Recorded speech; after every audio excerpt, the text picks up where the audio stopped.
بسم اللہ الرحمن الرحیم۔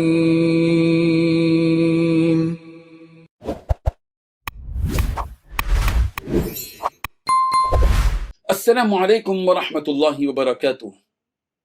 الحمد للہ وکفی وسلام علی عبادہ الذین اصطفی، اما بعد۔ حاضرین و ناظرین، یہ درس حدیث نمبر 266 ہے اور آج کا عنوان ہے خون آلود نبی کا ایک دعائیہ جملہ۔ روایت سماعت کیجیے، ترجمے کے بعد تشریح ہوگی۔ بسم اللہ الرحمن الرحیم۔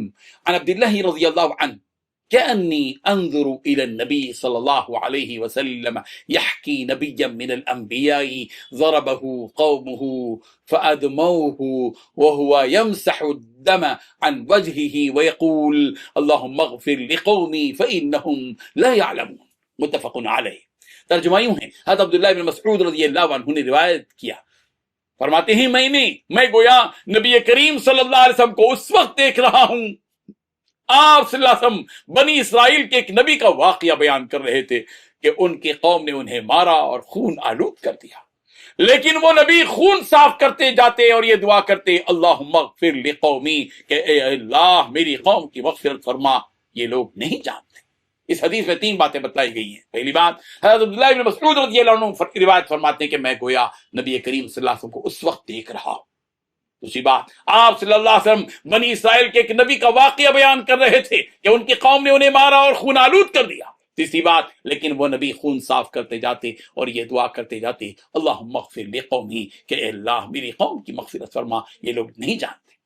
بزرگان محترم نے یہ حدیث یہاں اس لیے بیان کی کہ اس حدیث میں ایک نبی کا ذکر خیر ہے۔ اس حدیث کے ظاہر سے اس بات کا اندازہ ہوتا ہے کہ یہ واقعہ بنی اسرائیل کے نبیوں میں سے کسی ایک نبی کا واقعہ ہے، لیکن امام مسلم رحمۃ اللہ علیہ نے اس حدیث کی تخریج کے بعد لکھا ہے کہ یہ واقعہ خود رسول رحمت صلی اللہ علیہ وسلم کا اپنا واقعہ ہے۔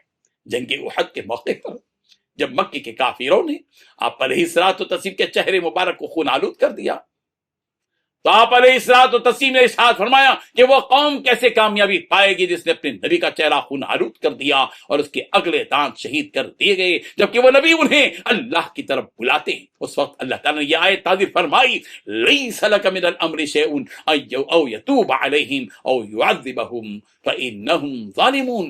سورہ آل عمران آیت نمبر 128 128۔ آپ کے اختیار میں کوئی بات نہیں، یہ تو اللہ کا کام ہے، چاہے وہ ان پر رحم فرمائے یا انہیں عذاب دے، کیونکہ یقیناً وہ ظالم ہے۔ اس حدیث سے اس نبی کے اخلاق کریمانہ کا اندازہ ہوتا ہے جنہیں خون آلود کیا گیا، مگر ان کی زبان پر قوم کے بارے میں اللہ تعالیٰ سے دعا کے جملے موجود ہیں اللہم اغفر لقومی، اے اللہ میری قوم کی مغفرت فرما۔ کانٹے لے کر بانٹے پھول والا محاورہ ایسی ہستیوں کے لیے صادق آتا ہے کہ قوم نبی کی کو خون آلود کر رہی ہے، ظلم پر ظلم ڈھا رہی ہے، اور نبی کو اپنی قوم کی مغفرت کی فکر ہے، اور اپنے پروردگار سے وہ نبی دعا کر رہے ہیں اللہم اغفر لقومی، کہ اے اللہ میری قوم کی مغفرت کر دیجئے، اس لیے کہ میری قوم کو میرے نبی برحق ہونے کا علم نہیں ہے۔ یہ ہے وہ فکر، یہ ہے وہ اخلاق نبیوں کے، ان کا کردار یہ تھا۔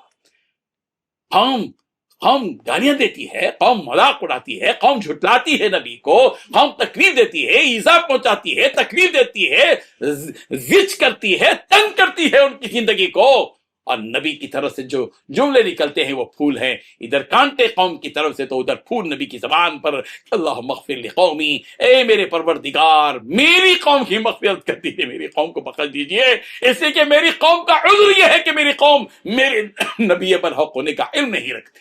اللہ تعالی ہم سب کو انبیاء کرام کے اخلاق، ان کے کردار، ان کے منصب کو سمجھنے کی توفیق عطا فرمائے۔